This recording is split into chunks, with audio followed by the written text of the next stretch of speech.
దారుణాలు చూడలేక రాయిలాగా మారినావా, ఉన్నావా అసలున్నావా,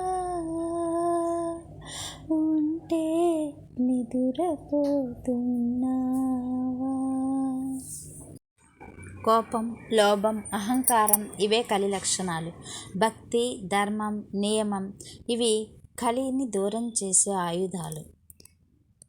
ఈ కలియుగ ప్రభావం ఎలాగ మొదలైందో ఒక చిన్న కథ ద్వారా తెలుసుకుందాం. ఒకసారి నలమహారాజు అనే ధర్మవంతుడు, అతని భార్య దమయంతి అత్యంత పవిత్రమైన పతివ్రత. నలుడు రాజ్యాన్ని న్యాయంగా పాలించేవాడు. అతనిలో ఎలాంటి దోషాలు లేవు. అది చూసి కలిదేవుడు ఈ నలుని ఎలా అయినా సరే పాడు చేయాలి అని నిశ్చయించుకున్నాడు. కానీ ధర్మం ఉన్న చోట కలి ప్రవేశించలేదు. నలుడి ఒక చిన్న తప్పు కారణంగా అతడిలో కలి ప్రవేశించింది. ఒకరోజు నలుడు సంధ్యావందనం చేయకుండా అశ్రద్ధగా భోజనం చేశాడు. అదే ఒక్క క్షణం కలిదేవుని నలుని మనసులో ప్రవేశించాడు. ఆ తర్వాత నలుడు మారిపోతాడు. అన్యాయం చేయడం, కోపము, అహంకారము, పాచికలాడటం మొదలు పెడతాడు. చివరికి పాచికల్లో రాజ్యాన్ని అన్నీ పోగొట్టుకుంటాడు.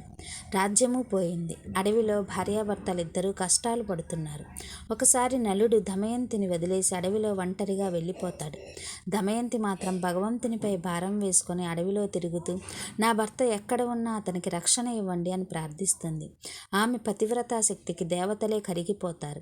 చివరికి నలుడు ఒక ఋషి ఆశ్రమానికి చేరి అక్కడ తపస్సు చేస్తూ తన తప్పును గ్రహిస్తాడు. ఒకరోజు అతనికి భగవంతుని అనుగ్రహంతో తనలో ఉన్న కలి ప్రభావం పూర్తిగా నశిస్తుంది. నలుడు మళ్ళీ తన శక్తి, జ్ఞానం, ధర్మం అన్నీ తిరిగి పొందుతాడు. దమయంతిని కనుగొని తన రాజ్యాన్ని తిరిగి సంపాదించుకుంటాడు.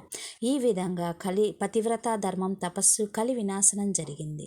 ఈ కథ మనకి చెప్పే సందేశం ఏంటంటే, కోపం, లోభం, అహంకారము వీటన్నింటినీ వదిలేయాలి అంటే భక్తిని, ధర్మాన్ని మనం పాటించాలి. నలదమయంతి కథను చదివితే కలియుగ ప్రభావం తగ్గుతుంది. ఇంట్లో శాంతి, అదృష్టం పెరుగుతుంది.